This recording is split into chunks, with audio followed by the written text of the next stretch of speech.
श्रीमद् भागवत महापुराण स्कंद तीसरा अध्याय 33वां। देवहूति को तत्व ज्ञान एवं मोक्ष पद की प्राप्ति।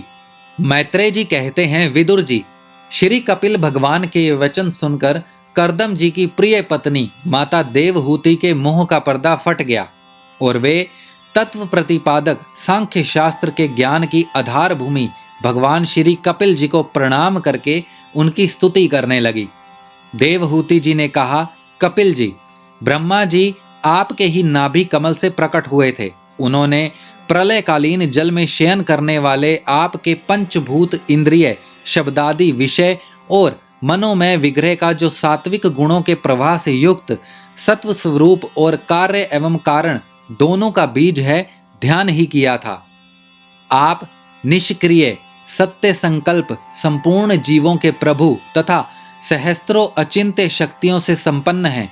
आपकी शक्ति को गुण प्रवाह रूप से ब्रह्मा आदि अनंत मूर्तियों में विभक्त करके उनके द्वारा आप स्वयं ही विश्व की रचना आदि करते हैं।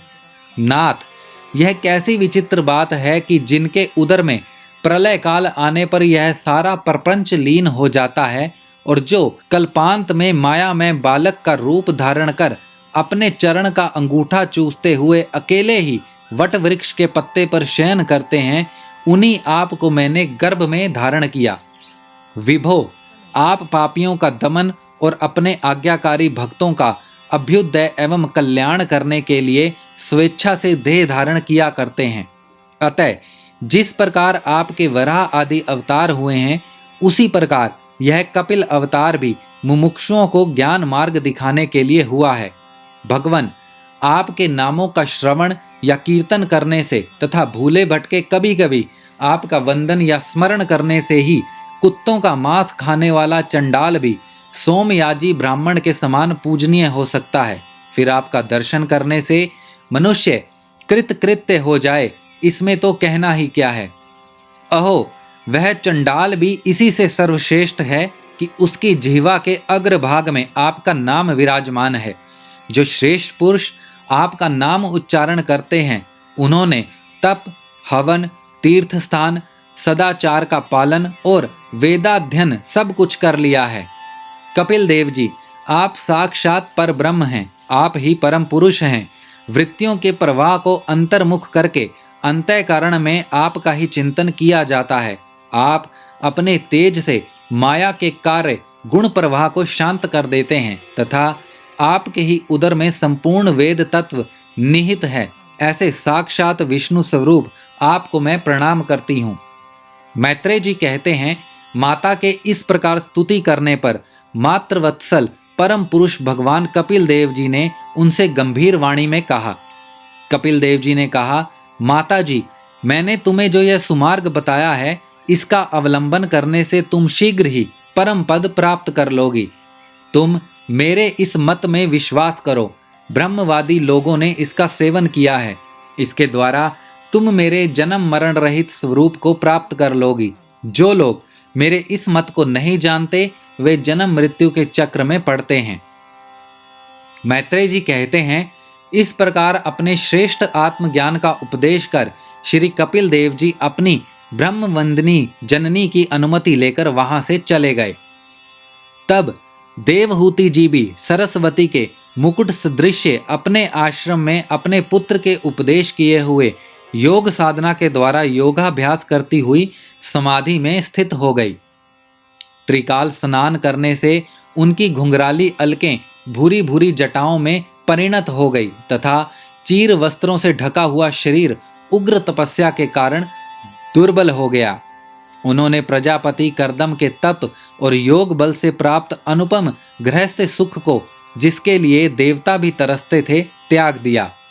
जिसमें दुर्गंध फेन के समान स्वच्छ और सुकोमल शैया से युक्त हाथी दांत के पलंग, सुवर्ण के पात्र, सोने के सिंहासन और उन पर कोमल कोमल गद्दे बिछे हुए थे तथा जिसकी स्वच्छ स्फटिक मणि और महामरकत मणि की भीतों में रत्नों की बनी हुई रमणी मूर्तियों के सहित मणि में दीपक जगमगा रहे थे, जो फूलों से लदे हुए अनेकों दिव्य वृक्षों से सुशोभित था। जिसके अनेक प्रकार के पक्षियों का कलरव और मतवाले भौरों का गुंजार होता रहता था, जहाँ की कमल गंध से सुवासित बावलियों में करदम जी के साथ उनका लाड़ प्यार पाकर क्रीड़ा के लिए प्रवेश करने पर उसका गंधर्वगण गुणगान किया करते थे और जिसे पाने के लिए इंद्राणियां भी ललाहित रहती थी, उस ग्रहोधान की भी ममता उन्होंने त्याग दी। किंतु पुत्र वियोग से व्याकुल होने के कारण अवश्य उनका मुख कुछ उदास हो गया। पति के वन गमन के अनंतर पुत्र का भी वियोग हो जाने से आत्मज्ञान संपन्न होकर भी ऐसी व्याकुल हो गई जैसे बछड़े के बिछुड़ जाने से उसे प्यार करने वाली गौ। वत्स विदुर अपने पुत्र कपिल देव रूप भगवान श्री हरि का ही चिंतन करते करते वे कुछ ही दिनों में ऐसे ऐश्वर्य संपन्न घर से भी उपरत हो गई। फिर वे कपिल देव जी के भगवान के जिस ध्यान करने योग्य प्रसन्न वंदना रविंद्र युक्त रूप का वर्णन किया था, उसके एक एक अवयव का तथा उस समग्र रूप का भी चिंतन करती हुई ध्यान में तत्पर हो गई।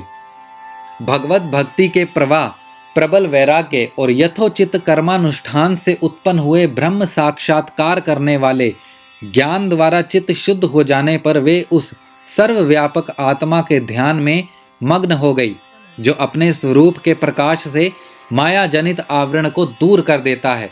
इस प्रकार जीव के अधिष्ठान भूत पर ब्रह्म श्री भगवान में ही बुद्धि की स्थिति हो जाने से उनका जीव भाव निवृत्त हो गया और वे समस्त कलेशों से मुक्त होकर परमानंद में निमग्न हो गई। अब निरंतर समाधिस्थ रहने के कारण उनकी विषयों के सत्यत्व की भ्रांति मिट गई और उन्हें अपने शरीर की भी सुधि ना रही, जैसे जागे हुए पुरुष को अपने स्वप्न में देखे हुए शरीर की नहीं रहती।